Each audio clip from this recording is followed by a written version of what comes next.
Pasukan keselamatan dan petugas kesihatan banyak membantu usaha kerajaan dalam melaksanakan pelan pembangunan negeri, khususnya melalui Hala 7 Sabah Maju Jaya, menerusi tugas masing-masing menjaga keamanan dan memerangi COVID-19.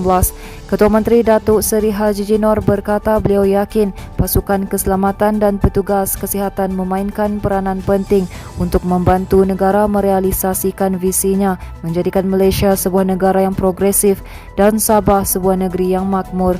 Beliau berkata demikian pada majlis penyampaian Kuih Muih Hari Raya Aidilfitri kepada pasukan keselamatan dan petugas kesihatan di Dewan Ban Kuasi Menara Kinabalu hari ini. Acara berkenaan diadakan setiap tahun sebagai tanda penghargaan dan pengiktirafan kepada semua anggota pasukan keselamatan di Sabah dan kali ini turut diperluaskan kepada petugas kesihatan.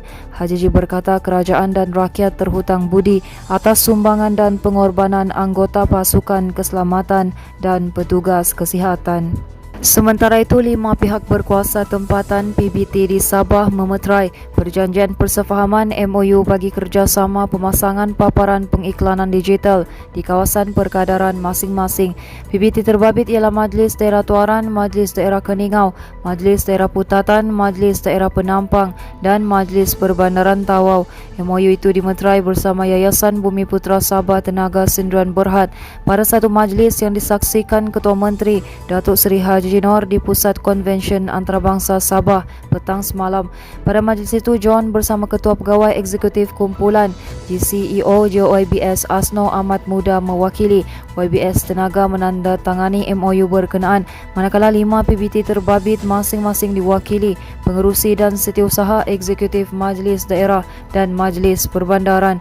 MOU itu berkaitan pelaksanaan projek LED advertising screen yang dikendalikan YBS Tenaga yang bersama usahawan Bumi Putra iaitu Yunus Property Consultant Sinduan Berhad dan rakan kerjasama lain. Sempena majlis itu, Haji Ji turut menyerahkan sumbangan YBS kepada 7 badan amal iaitu Pertubuhan Pemulihan dalam Komuniti Putatan, Rumah Anak Yatim Tambunan, Rumah Anak Yatim dan Miskin Tuaran, Rumah Anak Yatim dan Asnaf Kampung Silat Ranau, Persatuan Pengurusan Pusat Jagaan OKU Leshan, Pusat Anak Yatim dan Fakir Miskin Al-Ain Keningau, serta Rumah Anak Yatim As Sakinah Papar. Manakala seorang pemandu bot pelancong maut manakala 6 lagi penumpang berjaya diselamatkan selepas bot yang mereka naiki terbakar di perairan berhampiran Kampung Simunul Sempurna. Mangsa yang maut berusia 52 tahun ditemui di dasar laut manakala 6 individu lain mengalami cedera ringan dan trauma akibat kejadian itu. Semua mangsa difahamkan adalah pekerja di sebuah pusat peranginan dan dikejarkan ke Hospital Sempurna untuk rawatan lanjut menggunakan ambulans.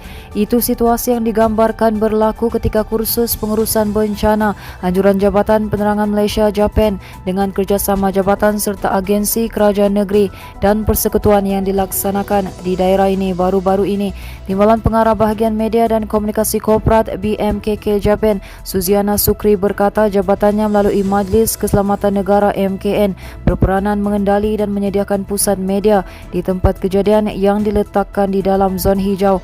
Mengulas lanjut, katanya JAPEN juga berperanan mengeluarkan fakta penting secara berterusan kepada wakil media bagi mengelakkan kekeliruan orang ramai serta menangkis maklumat dan berita palsu yang tersebar semasa kejadian bencana di samping menyelaras sesi sidang media. Sementara itu, Penolong Pengarah MKN Sabah Aidalina Mahili berkata MKN berperanan sebagai vokal agensi dalam memastikan agar arahan MKN berkaitan dasar dan mekanisme pengurusan bencana negara yang menggariskan peranan dan tanggungjawab setiap jawatan kuasa pengurusan bencana di setiap peringkat diaktifkan dan dipatuhi ketika kejadian bencana. Sumbangan itu, beliau berkata latih amal itu diharap dapat memberi manfaat kepada semua pihak agar sentiasa bersiap siaga dalam menghadapi apa juga bencana. Berita Mahkamah Session Tawau hari ini menjatuhkan hukuman penjara 10 tahun dan 4 sebatan terhadap seorang pemilik restoran kerana mencederakan isterinya menggunakan sebatang rotan minggu lalu. Tertuduh Muhammad Faizal Muhammad Yusof, 34 tahun, menerima hukuman itu selepas mengaku bersalah. Sejurus pertuduhan terhadapnya dibacakan di hadapan Hakim Awang Krisnada Awang Mahmud. Berdasarkan kertas pertuduhan, Muhammad Faizal didakwa menyebabkan kecederaan ke atas isterinya Siti Nur Ajira Lama 32 tahun, menggunakan sebatang rotan di sebuah restoran di Batu 1, Jalan Kuhara pada jam 1 tengah hari 6 April lalu. Timbalan pendakwa raya Muhammad Suhaimi Suryana dalam hujahnya memohon hukuman berat dikenakan terhadap tertuduh atas kepentingan awam selain mengambil kira kecederaan mangsa yang kini masih mendapatkan rawatan di Hospital Tawau. Tertuduh yang tidak diwakili peguam pula memohon hukuman diringankan dengan alasan tindakan itu diambil kerana mengesyaki isterinya berlaku curang. Awang Krisnada memerintahkan tertuduh menjalani hukuman penjara bermula pada tarikh dia ditahan pada 7 April lalu. Dalam penghakimannya, Awang Krisnada berkata hukuman itu turut mengambil kira tahap kecederaan mangsa selain menimbangkan fakta kes dan kepentingan awam. Isteri tertuduh sebelum ini membuat laporan polis pada jam 10.42 malam 6 April lalu selepas dipukul suaminya. Mangsa juga mengadu rasa terancam kerana sering dipukul oleh tertuduh setiap kali berlaku pergaduhan di antara mereka. Seterusnya, jangkitan baharu COVID-19 di Sabah bertambah 8 kes lagi, menjadikan 158 kes baharu hari ini berbanding 150 kes malam. Jurucakap Perkembangan Harian COVID-19 Sabah, Datuk Seri Mas Rimanjun berkata, jumlah daerah yang mencatat kes 2 angka bagaimanapun kekal 4.